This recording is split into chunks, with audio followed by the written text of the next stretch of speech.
Well, here it is. For options, I want it in great shape, I want it in a sellable neighborhood, and I want a lot of equity. Got that? If it's not there, you ought to write it. For options, I want it in good condition, I want it in a sellable neighborhood, and I want a lot of equity. And if I don't get all three of those things, I don't want the deal. A lot of equity to me, get this is really this simple. Forget the Mayo formula. Mayo does not apply to anything we're doing. The Mayo is if I'm actually paying cash. Now, in an option deal, I kind of am paying cash, aren't I? Aren't I? I kind of am, but I'm not. Am I raising any cash? No, my buyer's raising the cash to buy the house. I'm not. So I don't have to buy them at Mayo. I'm not at risk. Forget Mayo. Mayo does not apply to options. In fact, Mayo only applies to cash deals, period, that you're providing cash for. Okay, so when I'm doing an option deal, I just want to know that I can sell it below market and still make a nice profit. And when I say below market, I don't mean a little bit below market. Okay, look, let's say you got $1 million house. Are people shopping for $1 million houses? Pretty much know they can buy whatever the heck they want, wherever they want it. Yes, I know they're going to negotiate. In fact, people shopping for $100,000 houses now are negotiating, aren't they?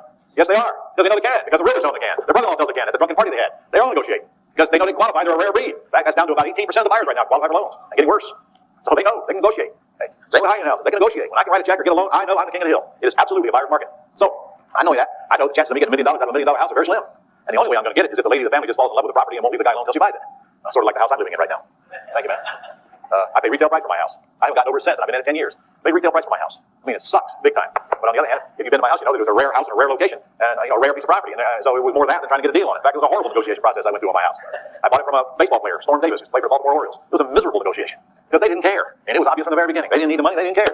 So I had to pay the asking price, and then we got to negotiating over stuff. He had a batting cage in the yard. I wanted a batting cage. He had a $5,000 John Deere circular riding lawnmower, and I definitely wanted that because I never had one of those before.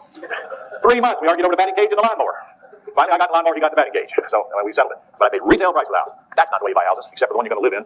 And even then, I hope not. Anyway, no chance. They'll be optioning that house. The seller was not flexible. The seller was not motivated. They were not going to sell to me at a discount price, period, case closed. That's not the kind of person you're going to deal with. But when I go into a deal, I want to know I can sell it for considerably less. A $1 million house, I don't even want to touch it unless I can option it for about $650 or so. Because I might have to sell it for $750 or $8 to get rid of it. I know it. Hello? Well, don't do it. You know, there's plenty of them out there. You can get plenty of equity in it. Don't take the ones that don't give you enough margin to make it worth your while. Because if you pay too much for a property, everything goes downhill from that moment forward. If you get them a good deal, you can still screw it up and make a ton of money. So, option candidates, I want them in good shape, I want them sellable, and I want a lot of equity. If I don't get it, heck with them. Let them keep it. All right, axe candidates. Axe candidates means that it's got a monthly payment that I believe that I can get an owner-occupant to take over. And I'll tell you guys, a few of them won't. Sometimes that payment is just so high, there's not a chance in hell you're going to get anybody to come in here and absorb it. I will tell you that Scott has put a few people in houses where we thought the payment was at the very top, but they still came. They came slowly, but they came, and we got our fee. So, I am not telling you, just because the payment seems high to you, to walk away from it. I am telling you that if the payment is high, you ought to at least tie it up, let the market come, and then if it doesn't come, you call the seller and say, look, we just can't get anybody interested, the payment's way too high. And that is the worst case with an axe deal. You call the seller up and say, we're done. Sorry, couldn't do it. That's the worst case. No risk. Add something to that? Yeah. We've actually had 2 situations like that where we thought the payment was too high, went back to the seller when we couldn't get anyone involved in it, and asked the seller if they would consider kicking in part of that, and we actually got both of them to put the taxes and insurance. They would pay the taxes and insurance. You know what, and I have done that as well, Stephanie, but I tell you, I don't like that deal. Yeah. I'll be honest with you. Because my experience tells me that when I got a seller paying part of the payment, it's not going to end well.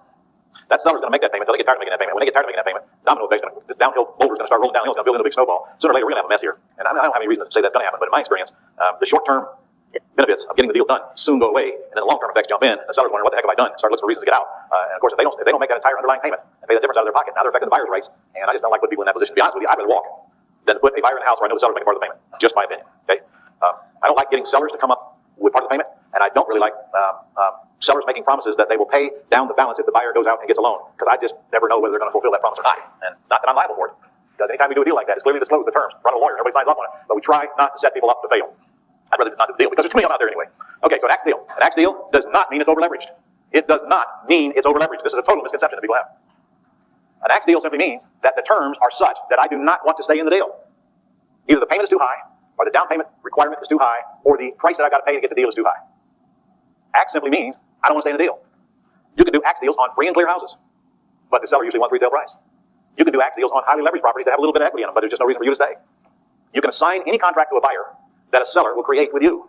And if you don't want to stay in it, you get paid for assignment and you get out of it. So please, axe is not a synonym for overfinanced, even though that is many of the axe deals we're doing.